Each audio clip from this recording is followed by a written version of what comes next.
नमस्कार। महामंत्र से हम स्वाध्याय की शुरुआत करने जा रहे हैं। सभी के हाथ आनंद केंद्र के पास छोड़े हुए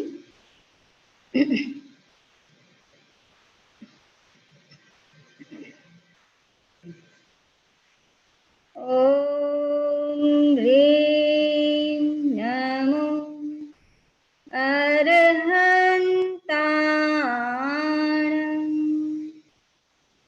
ओम ह्रीं नमो सिद्धाणं।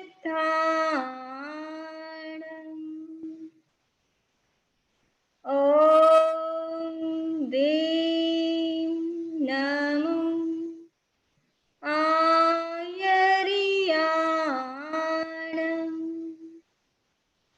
ओम ह्रीं नमो उवज्जायाणं।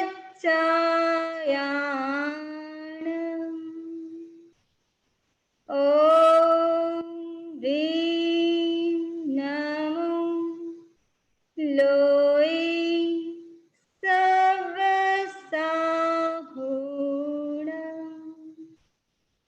एसो पंचनमुक्कारो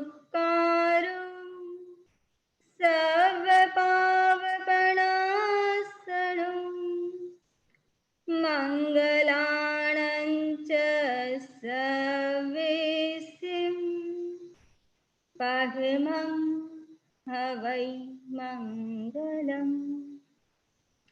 परमं हवै मङ्गलम्।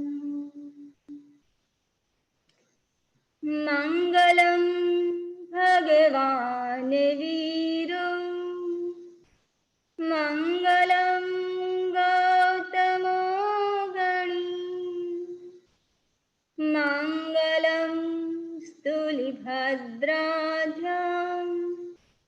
जैनधर्मोऽस्तु मङ्गलम्।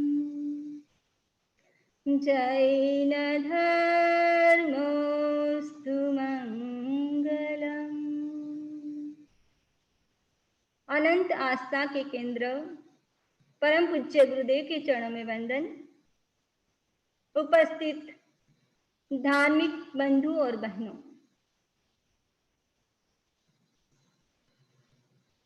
भगवान महावीर की अंतिम देशना उत्तराधन सूत्र का स्वाध्याय हमारा निरंतर चल रहा है। हमने चर्चा की सबसे पहले उत्तराधन सूत्र का तीसरा अध्ययन, उसके अंदर भगवान ने 4 बातें दुर्लभ बताई: मनुष्यत्व, श्रुति, श्रद्धा और संयम में पराक्रम। और 5वां अध्ययन, चौथा अध्ययन, उसके अंदर बताया गया असंस्कृत, यानी ये जीवन कैसा है, असंस्कृत है, यानी मृत्यु के बाद जिसको साधा नहीं जा सकता, ऐसा ये जीवन है। आज हम चर्चा करने जा रहे हैं 5वां अध्ययन, और इस अध्ययन का नाम है अमरणिज्म, यानी अकाम मरणीय। इस अध्ययन का नाम है। जीवन में देखें तो 2 शब्द है, जन्म और मृत्यु। जीवन का आदि बिंदु है जन्म, और जीवन का अंतिम बिंदु है मृत्यु।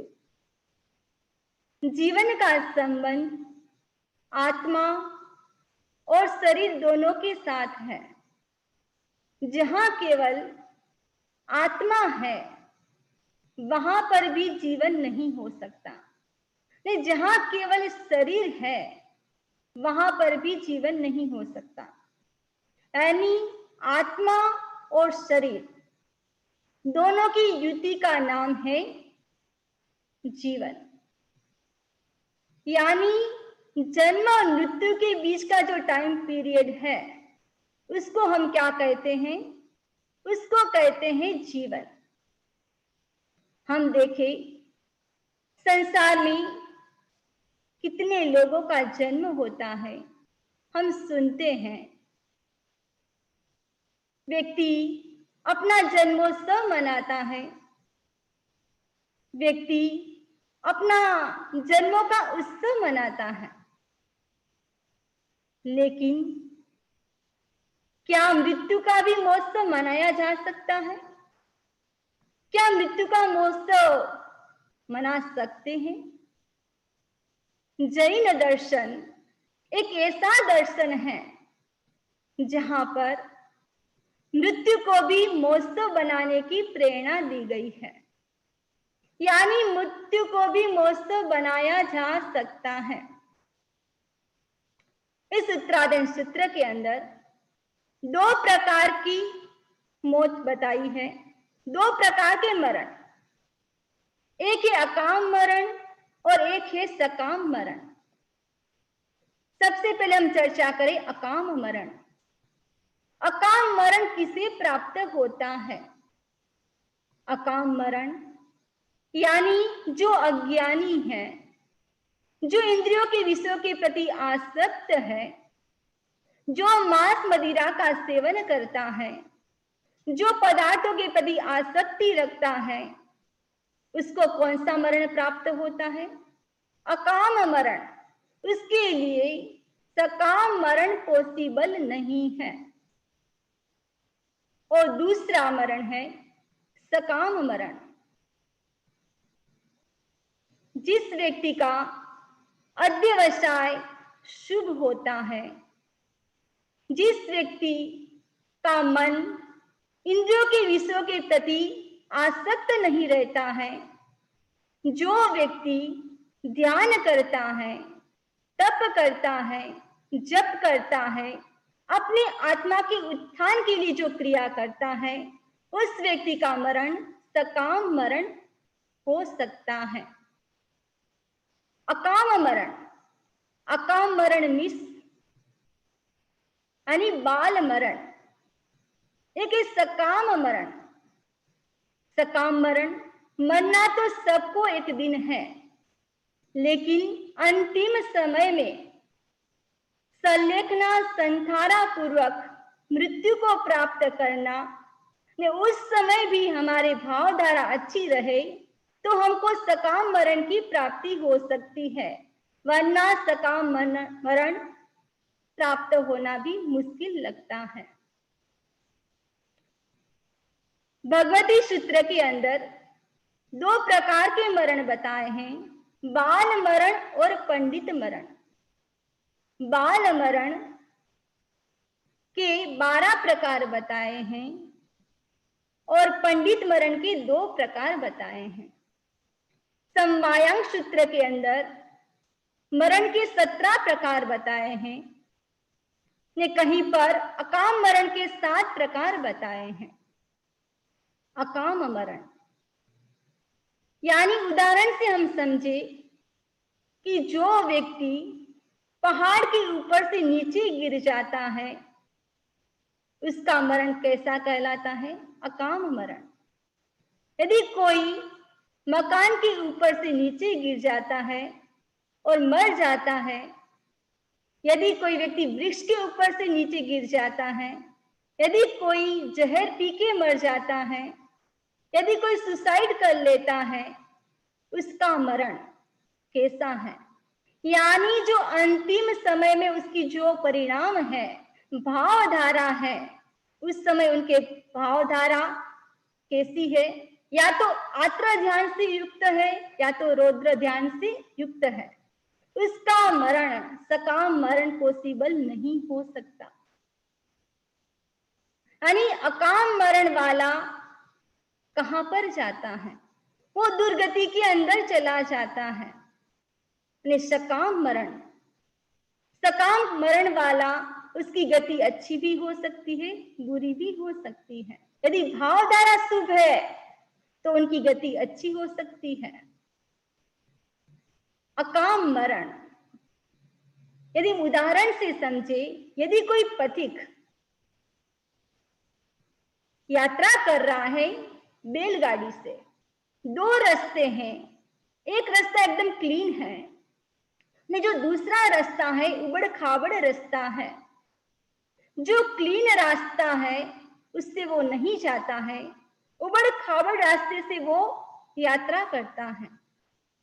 ने अचानक उसका पहिया खराब हो जाता है, वो निकल जाता है, तो वो व्यक्ति भी नीचे गिर जाता है, उसको कष्ट होता है, वेदना होती है। एक तो कष्ट का दर्द, फिर दूसरा गाड़ी खराब हो गई,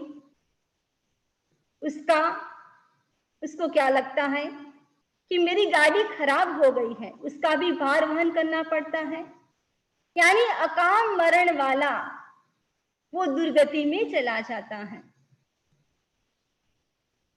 भगवान महावीर ने दो प्रकार के धर्म बताए हैं, एक है आगार धर्म और दूसरा है अणगार धर्म। आगार धर्म यानी श्रावक का धर्म और अणगार धर्म यानी साधु का धर्म। यानी अणगार धर्म वाले जो साधु साध्वी हैं, तपस्या के द्वारा वो कहां पर चले जाते हैं? मृत्यु के बाद वो देवलोक में चले जाते हैं, या फिर आठों कर्मों का अक्षय करके सिद्ध गति में चले जाते हैं। दूसरे प्रकार का जो धर्म है वो है आगार धर्म। आगार धर्म यानी जो श्रावक है, धर्म के जो भी रिचुअल्स है उसको स्वीकार करता है। जैन धर्म के अंदर 3 प्रकार के श्रावक बताए हैं। एक होता है सुलभ बोधि श्रावक, एक होता है सम्यक दृष्टि श्रावक, एक होता है व्रति श्रावक। सबसे पहले हम चर्चा करें सुलभ बोधि श्रावक। सुलभ बोधि श्रावक यानी उनको धर्म अच्छा लगता है, लेकिन धर्म का आचरण नहीं करता है, उसकी दृष्टि सम्यक दृष्टि नहीं है। वो कैसा है? सुलभ बोधि श्रावक कहलाता है। दूसरा श्रावक सम्यक दृष्टि, यानी सम्यक दृष्टि है, जीव अजीव को जानता है, नव तत्वों को जानता है। आचार्य श्री तुलसी ने श्रावक संबोध के अंदर, आचार्य श्री तुलसी की अंतिम रचना, आचार्य श्री तुलसी ने अंतिम बुक लिखी श्रावक के लिए, उसके अंदर नव तत्व के ऊपर एक बहुत सुंदर श्लोक है। जानू जीव अजीव में पुण्य पाप की बात, आश्रम संवर निर्जरा बंध मोक्ष विख्यात। यानी जो नव तत्वों को जानता है, देव गुरु और धर्म के प्रति श्रद्धा करता है, देव मेरे अरिहंत है, 5 महाव्रत का शुद्ध पालन करने वाले साधु मेरे गुरु है। यानी जो भगवान ने जो उपदेश दिया ने उनका अनुसरण करना मेरा धर्म है। जो सम्यक दृष्टि है, लेकिन उसके जीवन में अभी व्रत नहीं है, केवल सम्यक दृष्टि है, ना तो वो पंडित है ना बाल पंडित है, केवल सम्यक दृष्टि। यानी दूसरे प्रकार का श्रावक है सम्यक दृष्टि, और तीसरे प्रकार का श्रावक है व्रति। यानी जिन्होंने अपने जीवन में 12 व्रत अंगीकार किए हैं। एक होता है सामान्य गृहस्थी, इन दोनों में क्या फर्क है? प्रश्न हो सकता है, लेकिन जो सम्यक दृष्टि है वो श्रावक की कोटि में आ जाता है। जो सम्यक दृष्टि है वो तो व्रत ग्रहण कर सकता है, लेकिन जो मिथ्यात्वी है वो व्रत ग्रहण नहीं कर सकता। यानी सम्यक दृष्टि श्रावक वो क्या करता है, अपने जीवन में 12 व्रत को अंगीकार करता है। जहां तक मुझे ध्यान में है, काफी भाई बहन ने 12 व्रत ग्रहण किए होंगे, चाहे स्वतंत्र जी हो, चाहे बिमला जी हो, चाहे अशोक जी हो, चाहे अनुषा हो, चाहे आलोक जी हो, चाहे रितु जी हो, चाहे पीयूष भाई हो या नैना बेन हो, चाहे सामजी भाई हो, रेखा बेन हो, हंसा बेन हो, चाहे नैना बेन हो, चाहे हेमा बेन हो, प्रतिमा बेन हो। यानी 12 व्रत मुझे नहीं पता कि किसने ग्रहण किए या नहीं किए हैं। यदि आपने 12 व्रत अपने जीवन में ग्रहण किए हैं तो बहुत अच्छी बात है। यदि अपने जीवन में 12 व्रत अंगीकार नहीं किए हैं तो अपने जीवन में लक्ष्य बनाए कि मुझे 12 व्रती श्रावक बनना है। जो 12 व्रती श्रावक बनता है वह श्रावक अपनी गति को भी अच्छी बना लेता है। ना व्यक्ति को ये कामना करनी चाहिए कि मैं बहुत लंबा जीऊं।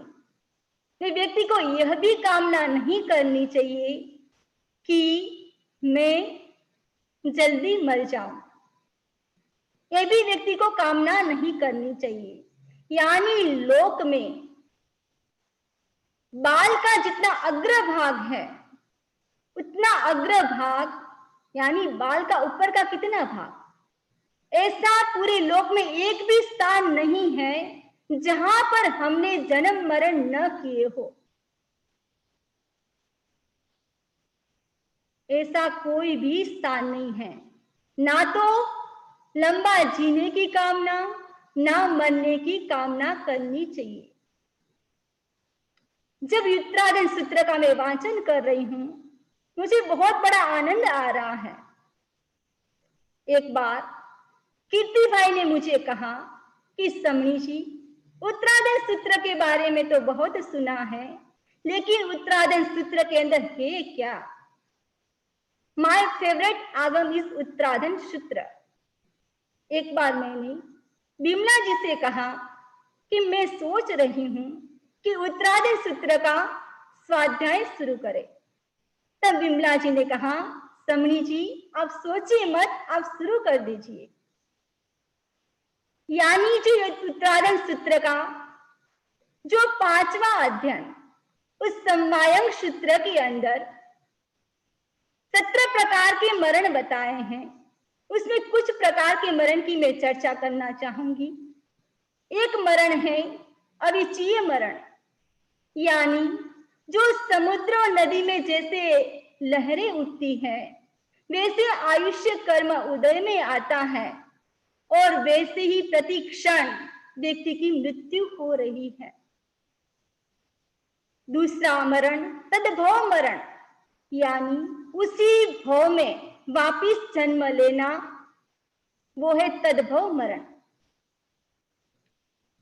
अगला है बाल मरण।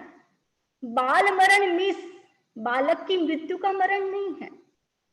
बाल मरण मीन्स अज्ञानी का मरण, यानी जो व्यक्ति जल में मर जाता है, यानी स्विमिंग पूल के अंदर जाके मर जाना, कुएं के अंदर जाके मर जाना, फायर के अंदर मरना, शस्त्र के द्वारा मर जाना, जहर पी के मर जाना, यानी पर्वत के ऊपर से गिरकर मर जाना, यानी जिसके जीवन में ज्ञान, दर्शन और चारित्र नहीं है, जो व्यक्ति हाय हाय करके मरता है उस मरण को कहते हैं बाल मरण। अगला मरण है पंडित मरण, यानी कोई पंडित का मरण नहीं है, ये मरण है पंडित मरण, यानी संयमी का मरण, जो साधु साध्वी का मरण, यानी जो सम्यक दृष्टि यानी सम्यक दर्शन, सम्यक चारित्र और सम्यक ज्ञान की सम्यक आराधना करते हुए जो समाधि मरण को प्राप्त होते हैं, उस मरण को कहा जाता है पंडित मरण।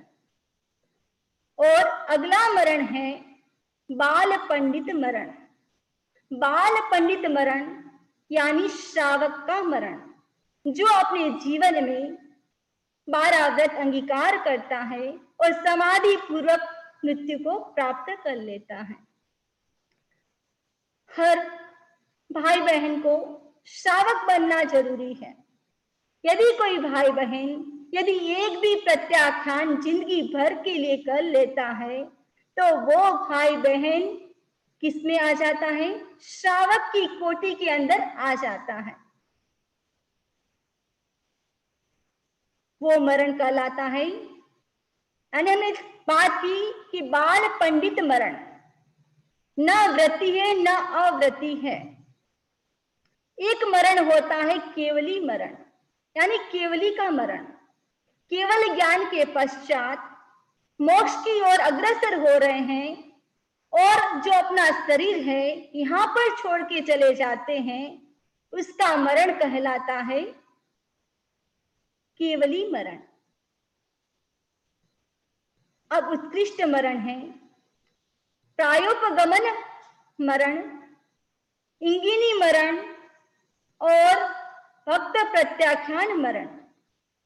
प्रायोपगमन मरण यानी जो साधु मुनि के पास यानी अपने गुरु के पास अरहतों को और गुरु को विधि सहित वंदना करता है और वंदना करके चारों आहार का त्याग करता है, यानी संथारा लेता है। 4 आहार कौन से हैं? असन, पान, खादिम और स्वादिम। असन मिस दाल, रोटी, सब्जी। पान मानी वाटर। खादिम इसे जितने प्रकार के जो ड्राई फ्रूट है वो। और स्वादिम जितने प्रकार के मुखवास है, वरियाली, जितने प्रकार के जो मुखवास है, इलायची, लौंग, वो सब किसमें आ जाता है? स्वादिम के। ये चारों आहार का प्रत्याख्यान करता है और उसके बाद एकदम समता पूर्वक आगम के नियम के अनुसार वह कहां पर जाता है? पहाड़ों में, गुफाओं में गुरु के पास आज्ञा लेकर वहां पर जाकर दंडवत यानी जिस मुद्रा में वो स्थित होता है उसी में स्थिर रहता है। यानी लेटे लेटे स्थित हुआ तो उसी मुद्रा में रहेगा, बैठा है तो उसी मुद्रा में, खड़ा है तो उसी मुद्रा में खड़ा रहेगा। ये जो प्रायोपगमन मरण है वो किसको प्राप्त होता है? जिसका संगणन वज्र ऋषभ नारायण संगणन होता है वही व्यक्ति कर सकता है। फिलहाल तो ये संगणन नहीं है। संगणन किसको कहते हैं? संगणन यानी हड्डियों की रचना, उसको कहते हैं संगणन। 6 प्रकार का संगणन होता है। पहला संगणन है वज्र ऋषभ नाराज। वज्र मिस किल्ली, ऋषभ मिस वेस्टर्न और नाराज मिस मरकट बंद, यानी हड्डियों की रचना। यानी जैसे बच्चा अपनी माँ की छाती से चिपक के रहता है, जैसे बंदर का बच्चा अपनी माँ की छाती से कैसे चिपक के रहता है, उस प्रकार का संगणन। जैसे दोनों हाथ की आकृति ऐसे है, उसके ऊपर क्या करते हैं? वेस्टर्न लगाते हैं और उसके ऊपर कील लगाना, वो कौन सा संगणन है? वज्र ऋषभ नाराज संगणन कहलाता है। दूसरे प्रकार का संगणन है ऋषभ नाराज, यानी वज्र निकल गया, कील निकल गई, अब क्या है? मरकट बंद, गुथी हुई आकृति, उसके ऊपर एक वेस्टर्न होता है। और तीसरा है नाराज, यानी वज्र निकल गया, ऋषभ निकल गया, यानी कील निकल गई और वेस्टर्न निकल गया, अब क्या बचा? केवल गुथी हुई आकृति। और चौथा संगन है अर्धनाराज। वो कैसा होता है? यानी जो मरकट बंद है, उसका जो अंतिम छोर है वो छोर से मिला हुआ होता है इस प्रकार, और वो कील से छेदा हुआ होता है। और पांचवा संघनन है कीलिका। और कीलिका उसमें क्या है, जो आकृति ऐसी है, दोनों हड्डियां मिली हुई होती है एक कील के साथ। और छठा संघनन है सेवात, यानी दोनों हड्डियां आमने सामने मिली हुई है। अब प्रश्न होता है कि देवों को कौन सा संघनन होता है? जो देव है उनका संघनन कैसा है? देव का संघनन, देव जो होते हैं उसके तो हड्डियां भी नहीं होती उनके शरीर में, फिर भी उनका संघनन ऐसा कहलाता है कि उनके पास इतनी शक्ति होती है, उसका संघनन वज्र ऋषभ नारद जैसा संघनन कहलाता है। भगवान महावीर के निर्वाण के बाद 6ठी शताब्दी आचार्य वज्र स्वामी उस समय थे, और उस समय के बाद अर्धनारा संघनन तो लुप्त हो गया। अब कौन सा बचा? कीलिका और सेवात। जो लास्ट के जो संघनन दो है वो बचे, वो हमारे पास है, और किसी प्रकार का संघनन हमारे पास नहीं है। यानी जो प्रायोपगमन मरण वाले जो मुनि हैं, जिन्होंने संधारा किया है, वो पर्वत में जाकर इतने ध्यान में लीन हो जाते हैं, यदि पूर्व भव के कोई देवता वेर के कारण उसके पास आते हैं, उसको पाताल के लोक में लेकर जाते हैं, फिर भी उनको कुछ भी कष्ट नहीं होता है, कुछ भी वेदना नहीं होती है, क्योंकि वो कैसे हैं? चरम शरीरी, चरम शरीरी यानी उसी भव में मोक्ष जाने वाले। जो प्रायोपगमन संधारे वाले जो मुनि हैं, यदि कोई देव स्नेह के कारण उसको देवलोक में लेकर जाते हैं, इंद्र भवन में लेके जाते हैं, फिर भी भोग विलास में आसक्त नहीं बनते हैं, अपने ध्यान में लीन रहते हैं। यानी चाहे देव की उपद्रव आए, चाहे मनुष्यकृत, चाहे त्रियंचकृत, वो अपने ध्यान में एकदम स्थिर रहते हैं। जैसे चारों दिशा, ईस्ट वेस्ट नॉर्थ और साउथ, चारों दिशाओं में से यदि हवा आए, बीच में मेरु पर्वत है, वो मेरु पर्वत भी प्रकंपित नहीं होता है, हिलता नहीं है। वैसे ही प्रायोपगमन संधारे वाले जो मुनि हैं, वो अपने ध्यान में इतने तन्मय रहते हैं कि उसके उपद्रव का कोई भी उसके ऊपर प्रभाव नहीं पड़ता है। और अगला मरण है इंगिनी मरण। उसमें साधु गुरु के पास जाते हैं, अपने दोषों की आलोचना करते हैं, और दोषों की आलोचना करने के साथ साथ अनशन करते हैं, और गुरु के पास संधारा ग्रहण करते, चारों आहार पानी का त्याग करते हैं। चारों का आहार का त्याग किया और अपनी परिचर्या स्वयं करते हैं, एक सीमित क्षेत्र में रहते हैं। वह कौन सा मरण है? इंगिनी मरण। और अगला मरण है भक्त प्रत्याख्यान।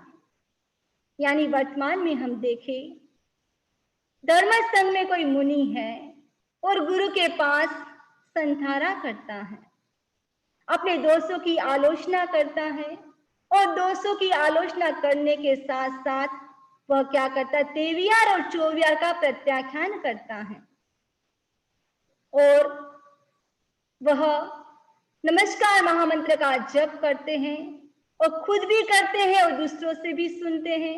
अपनी परिचर्या खुद भी करते हैं और दूसरों से भी करवाते हैं।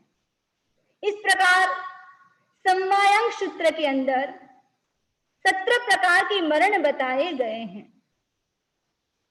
2 प्रकार की आयु होती है, एक होती है अपवर्तनीय और एक होती है अनपवर्तनीय आयु।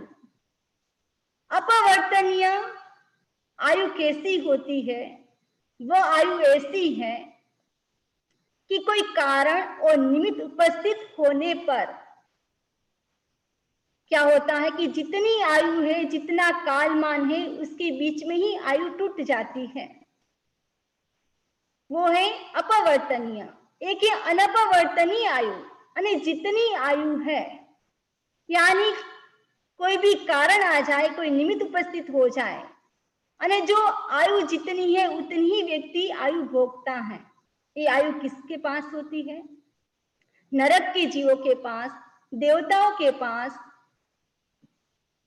और जो अकर्म भूमि के मनुष्य हैं उनके पास, और 63 सलाका पुरुष के पास ये आयु होती है। 63 सलाका पुरुष कौन से हैं? क्या आप बता सकते हो कौन से 63 सलाका पुरुष? 24 तीर्थंकर, 12 चक्रवर्ती, 9 बलदेव, 9 वासुदेव, 9 प्रतिवासुदेव, यानी इन सबको टोटल करने से 63 सलाका पुरुष कहलाते हैं। उनकी आयु होती है अनपवर्तनीय, यानी अपवर्तनीय आयु, यानी कोई निमित्त कारण उपस्थित होने पर वो क्या होता है, बीच में ही टूट जाती है। जैसे किसी का आयुष्य 100 वर्ष का है और 100 वर्ष का आयुष्य है, तो वो जरूरी नहीं है कि वो 100 वर्ष जिए। 100 वर्ष के अंदर कभी भी मृत्यु हो सकती है, और ऐसा नहीं है कि वो अपनी जो आयु है वो अगले जन्म में भोगेगा, ऐसा भी नहीं है। यानी अपनी आयु के जितने भी परमाणु हैं, वह अपने आयु के परमाणु इसी भव में भोग कर जाएगा। उससे पहले व्यक्ति की मृत्यु नहीं हो सकती। यानी जो बीच में आयु टूट जाती है, यानी अकाम मरण कहलाता है। जैसे कोई पेट्रोमैक्स है, उसके अंदर ऑयल भरा हुआ है, इतना ऑयल भरा है कि वो ऑयल 6 घंटे तक चल सकता है। यानी क्रमशः चला तो पेट्रोमैक्स 6 घंटे तक चलेगा।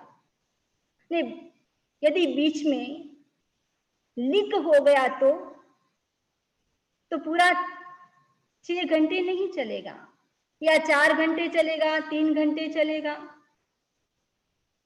यदि पेट्रोमैक्स एक साथ क्या होता है, पूरा एक साथ, जैसे जो टंकी है वो पूरी खत्म हो जाती है, तो क्या होता है, ऑन द स्पॉट सब तेल खत्म हो जाता है। वैसे ही जो मनुष्य है, कहा जाता है कि अंतर मूर्त के अंदर करोड़ वर्ष की आयु एक साथ भोग ली जाती है। यानी आयु बीच में भी टूट सकती है। एक एग्जाम्पल आता है, जैसे कोई व्यक्ति चलकर सेंटर में आता है तो कितना टाइम लगता है, यदि व्यक्ति दौड़कर आता है तो कितना कम टाइम लगेगा, यदि गाड़ी से आएगा तो उससे भी कम टाइम लगेगा। अब जैसे कोई खेत है, खेत के अंदर घास सूखी है, एक चिंगारी किनारे के ऊपर डाली तो धीरे धीरे घास चलती है, और घास का ढग है उसके ऊपर चिंगारी डाली तो ऑन द स्पॉट वो खत्म हो जाती है। यानी जो हमारी आयु है, वो आयु क्या होती है, एक तो क्रमशः चलती है तो धीरे धीरे खत्म होती है, तीव्रता के साथ जो भी हम काम करते हैं तो वो जल्दी भोग ली जाती है, वो बीच में ही टूट जाती है। वो है अपवर्तनीय आयु। अब आयु भी 8 कर्म में जो आयुष्य कर्म है उसका बंधन हर समय नहीं होता है। उसका बंधन जिंदगी में एक बार ही होता है, यानी उसमें भी हमारा 2/3 समय व्यतीत हो जाए उसके बाद आयुष्य का बंधन होता है। वैसे मनुष्य और त्रियंज के जीवन में ऐसे 8 बार ऐसे प्रसंग आ सकते हैं जब आयुष्य का बंधन हो। इसलिए हर समय हमारे भाव कैसे होने चाहिए? शुभ भाव होने चाहिए। यानी कभी भी आयुष्य का बंध हो सकता है। भावों से व्यक्ति कहाँ चला जाता है? यानी शुभ भाव, हमेशा शुभ भाव रखने चाहिए। राजा प्रसन्न चंद्र भावों से साथ ही नरक से मोक्ष में चले गए, तो क्या हम भी भावों से नहीं तैर सकते? हम भी तैर सकते हैं। यानी हमारे भाव शुभ होने चाहिए हर समय, यानी सोते समय हमारे भाव शुभ होने चाहिए। हम सोते समय हमारे भाव शुभ है तो हमारी नींद भी अच्छी होती है, और उठने के बाद शुभ भाव है तो हमारा पूरा दिन भी अच्छा व्यतीत होता है। यानी शुभ भाव, हर समय शुभ भाव रखने चाहिए। पता नहीं कब आयुष्य का बंद हो जाए। यानी आज समय में कभी भी हो सकता है, उसमें भी नहीं हुआ तो हमारे आयुष्य का बंद जीवन की अंतिम समय में जरूर होता है। उससे पहले व्यक्ति की मृत्यु नहीं हो सकती। अब मैं आपसे कहना चाहती हूं कि अंतिम समय में तो क्या करना चाहिए? शुभ भाव रखने चाहिए, हर पल शुभ भाव रखने चाहिए। अब जब संसार की बात है तो जो मनुष्य जीवन है वो कैसा है? कब मृत्यु आएगी वो कहा नहीं जा सकता। कब कभी कहां कभी भी आ सकती है। लेकिन व्यक्ति क्या करे? अपने जीवन में सागारी संधारा करे।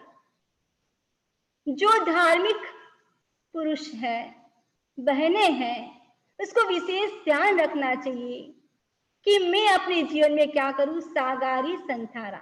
वो सागारी संधारा कब किया जा सकता है? ये सागारी संधारा विशेष परिस्थिति में किया जा सकता है, किसी बीमारी में किया जा सकता है, यानी सोते समय भी सागारी संधारा किया जा सकता है। कभी कभी क्या होता है कि भाई बहन रोज सोते हैं उसी भांति बिस्तर में सो जाते हैं, और सुबह सुबह तो कभी कभी तो मृत्यु के ग्रास में चले जाते हैं, पता ही नहीं चलता है। यानी हमारा जीवन ऐसे ही बर्बाद हो जाता है। यानी सोने से पहले स्वल्प काल के लिए, यानी सोने और उठने के बीच का जो टाइम पीरियड है, उतने समय के लिए सागारी संधारा लिया जा सकता है। सागारी संधारे के लिए एक पद्य है। आहार शरीर ने उपदी, पचको पाप अठार, मरण आवे तो वो सिरू, जीवू तो आगार। ये क्या है? सागारी संधारा है। व्यक्ति ये संधारा लेकर सोए, यानी रात के समय पता नहीं चलता है, कभी घर में आग लग जाए, कभी हेरिकेन आ जाए, कभी कोई उपद्रव हो जाए, कुछ भी कहा नहीं जा सकता है कब आयुष्य पूर्ण हो जाए। यानी सागारी संधारा लेकर व्यक्ति को सोना चाहिए। यानी मेरे को 18 पापस्थान का त्याग है, चारों आहारों का त्याग है। यदि 4 आहार का त्याग नहीं कर सके तो 3 आहार का भी त्याग किया जा सकता है। यानी यदि मैं सुख पूर्वक वापिस में उठ गया तो मेरा जो भी कार्य है, जो मैं जैसे भी करता था वैसे मैं करूंगा। यह है सागारी संधारा। मुझे याद आ रहा है मेरा प्रसंग जब गुजरात में 2001 में भूकंप आया था, यानी मैं तीसरी मंजिल के ऊपर थी, हम सब लोग नीचे आए, तब 9 बजे का समय, अरे मैंने भी क्या किया, 9 के बाद 12 बजे का 3 घंटे का जो टाइम था, उस 3 घंटे के लिए मैंने भी सागारी संधारा किया। ये संस्कार मुझे कहाँ से मिले? ये संस्कार मुझे मिले संसार पक्षी माता पिता से। यही तो मुझे गुरु के पास लेकर गए थे। यानी कहने का मतलब है कि मुझे संस्कार मिले गुरु से, अपने संसार पक्षी माता पिता भाई बहन से। यानी व्यक्ति को अपने जीवन में क्या करना चाहिए, कुछ ऐसी विशेष परिस्थिति आए तो व्यक्ति को अपने जीवन में सागारी संधारा करना चाहिए। जब व्यक्ति बिस्तर के ऊपर सोने के लिए जाता है, तब व्यक्ति को 84 लाख जीव योनि के साथ क्या करना चाहिए, खमत खामना कर लेना चाहिए, यानी सबके प्रति मंगल कामना करनी चाहिए। यदि आप सबके प्रति मंगल कामना करते हो तो आपकी मंगल कामना तो उसके अंदर ही आ जाती है। यानी सबके प्रति मंगल कामना, शुभ कामना करनी चाहिए। ने जब सोने के लिए जाते हैं तब क्या करना चाहिए, श्रावक की जो 3 मनोरथ है, श्रावक के 3 मनोरथ का व्यक्ति को चिंतन करना चाहिए। श्रावक का पहला मनोरथ कौन सा है? कब में अल्प परिग्रही और जो बहुत परिग्रह है उसका मैं त्याग करूंगा। दूसरा मनोरथ, कब मैं श्रावकपन को छोड़कर मुनि जीवन अंगीकार करूंगा। और श्रावक का तीसरा मनोरथ, कब मैं समाधि पूर्वक पंडित मरण को प्राप्त करूंगा। यानी इस 3 मनोरथ का चिंतन किया जा सकता है। उत्तरायण सूत्र के अंदर एक श्लोक आता है, जो पुव्वरत्तावर रत्त काले संपिखई अपगमपयणम किम मे कड़म किच्च में किच्च शेषम किम सत्कणिजम न समाय रामी। यानी हर व्यक्ति सोचे मैंने पूरे दिन में क्या किया, क्या करना मेरे लिए उचित था वो मैंने नहीं किया, यानी मैं कर सकता था फिर भी नहीं किया। यानी इसका चिंतन करना चाहिए। यदि सुबह उठ के आप मेडिटेशन कर सकते हो तो क्या करना चाहिए, यानी व्यक्ति को प्रमाद नहीं करना चाहिए। व्यक्ति को उठ के क्या करना चाहिए, ध्यान करना चाहिए, जप करना चाहिए। यदि व्यक्ति बातों में अपना समय पसार करता है तो व्यक्ति सोचे कि मैंने 1 घंटा बातें तो कर ली, उस समय मैं एक सामायिक भी तो कर सकता था। यदि व्यक्ति टीवी देखता है, इतनी न्यूज सुनता है, व्यक्ति सोचे आधा घंटा उस समय में जाप करता तो कितना अच्छा होता। यानी प्रमाद नहीं करना है, व्यक्ति को जागरूक रहना है कि मैं जो कर सकता हूं फिर भी क्यों नहीं कर रहा हूं। हर व्यक्ति जागरूक रहे और अपने जीवन को अच्छा बनाने की कोशिश करे। जब सोने के लिए जाए तब क्या करना चाहिए, खामेमि सब जीवे सवे जीवा खमंत में मिट्टी में सब भूवेसु वेरम मज्जन के नई।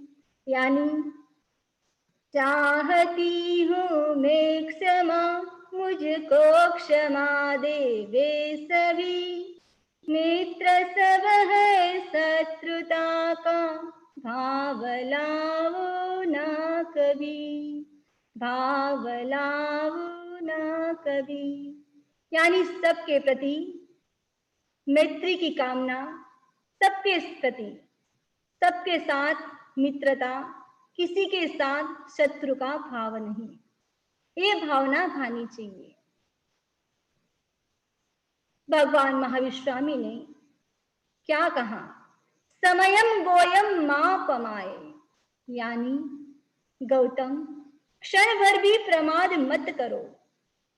ये तो भगवान महावीर स्वामी ने गौतम स्वामी को संबोधित करते हुए कहा, यानी ये तो खाली निमित्त थे, यानी सबको कहा कि व्यक्ति को प्रमाद नहीं करना चाहिए।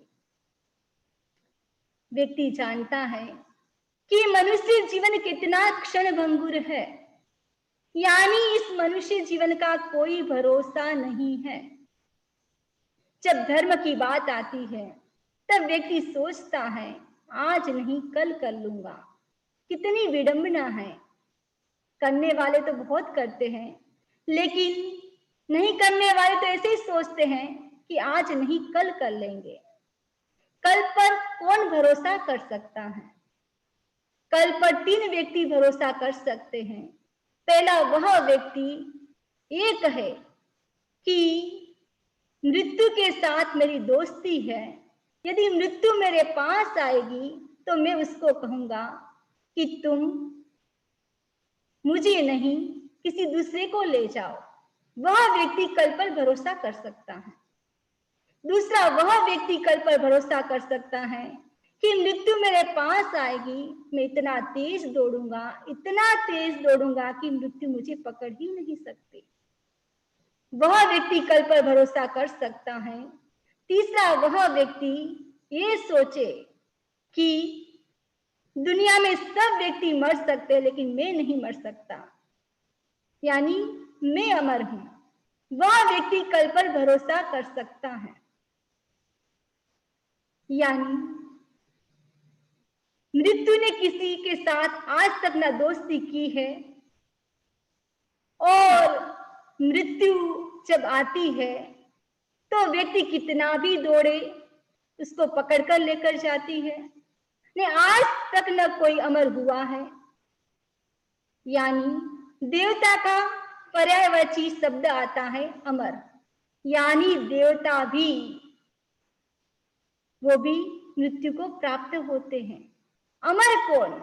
जो निर्वाण को प्राप्त हो गए वो है अमर। यानी कल पर कैसे भरोसा किया जा सकता है? ये मनुष्य जीवन कैसा है? पके हुए वृक्ष की भांति कभी भी जड़ सकता है, ओस की बूंद के समान कभी भी मिट सकता है। इसलिए क्षण भर भी प्रमाद नहीं करना चाहिए। ये जो समय है, इस समय को व्यक्ति को शुभ योग में व्यतीत करना है, यानी ज्यादा से ज्यादा निजरा करके अपनी पुण्य की कमाई करनी है। प्रमाद में अपने समय को व्यतीत नहीं करना है। निजरा करे और जो इस समय है, इस समय को ज्यादा से ज्यादा ध्यान करे, स्वाध्याय करे, तप करे, जप करे, अपनी आत्मा का उत्थान करे।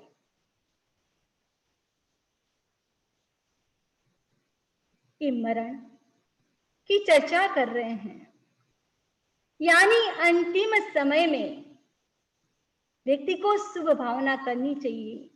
यानी संथारा लेने का अधिकारी कौन? कब लेना चाहिए संथारा? संत विनोबा का नाम आपने सुना होगा। उन्होंने सोचा कि मेरी मृत्यु भी जैन विधि से होनी चाहिए। उन्होंने भी अपने जीवन में अंतिम समय में आहार का त्याग किया और समाधि में लीन हो गए। यानी कलात्मक मृत्यु की पूर्व तैयारी। यानी जो संथारा करते हैं, संथारा उस कामना से नहीं करना चाहिए, इस भोग के सुख के लिए नहीं करना चाहिए, पर भोग के सुख के लिए नहीं करना चाहिए। संथारा न जीने की इच्छा न मरने की इच्छा, उस भावना से संथारा करना चाहिए। यानी जो ये शरीर है, आत्मा जब तक शरीर की साधना कर सकती है तब तक तो क्या करना चाहिए? इस शरीर को पोषण देना चाहिए, उसका ध्यान रखना चाहिए। नहीं, जब अंतिम समय में ऐसा लगे कि हमारी जो इंद्रियां हैं वो इंद्रियां क्षीण हो रही है, यानी जो इंद्रियां क्षीण हो रही है, तब व्यक्ति को क्या करना चाहिए?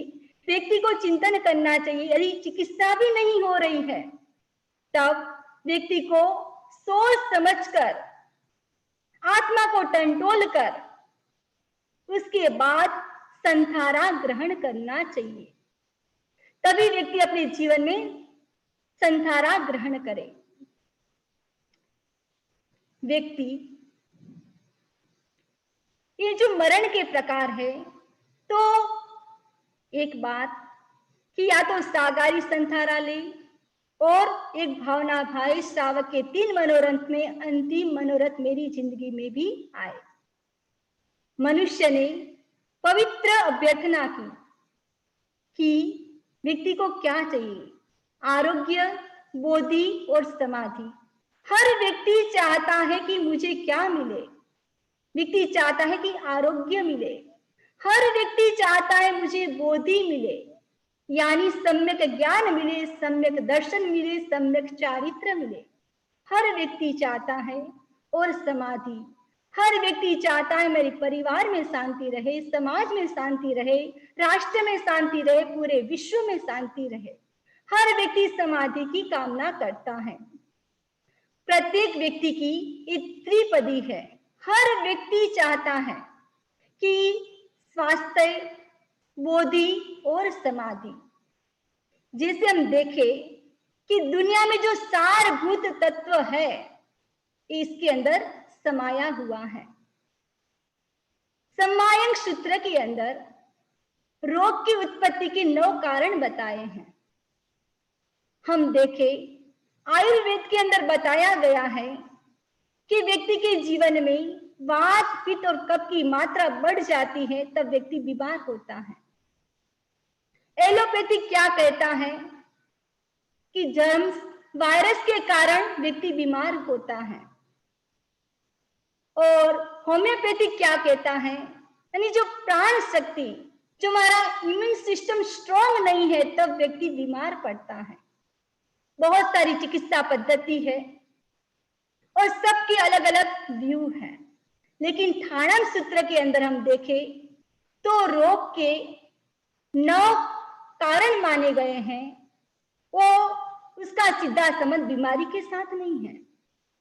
ये हम सोचे कि जो त्रिदोष में क्या गड़बड़ी है, वात, पित्त और कफ में क्या गड़बड़ी है, हमारी जो प्राण शक्ति, इम्यून सिस्टम क्यों कमजोर है, व्यक्ति को चिंतन करना है। स्थानांक सूत्र के अंदर उसके 9 हेतु बताए हैं कि हम अपनी जो प्राण शक्ति है उसको कैसे स्ट्रांग रख सकते हैं, वात, पित्त और कफ की जो मात्रा बढ़ती है उसका संतुलन कैसे रख सकते हैं, जीवाणु और कीटाणु को आक्रमण करने का अवसर न मिले उसके लिए हम क्या कर सकते हैं। उसके लिए बताया गया है कि व्यक्ति को क्या करना चाहिए, लेकिन रोग भी क्यों होता है। ये जो 9 कारण नहीं करेंगे तो व्यक्ति को रोग नहीं होगा। सबसे पहला कारण है निरंतर बैठे रहना एक ही स्थान पर। यदि व्यक्ति एक ही स्थान पर निरंतर बैठता है तो क्या होता है, उस स्थान पर बैठा निरंतर 4 घंटा 6 घंटा, वो भी एक बीमारी का कारण है। उसके कारण व्यक्ति के भीतर शुगर की बीमारी हो सकती है, एक ये कारण है। यानी व्यक्ति खाते ही वहां पर सो जाए, वो भी एक बीमारी का कारण है।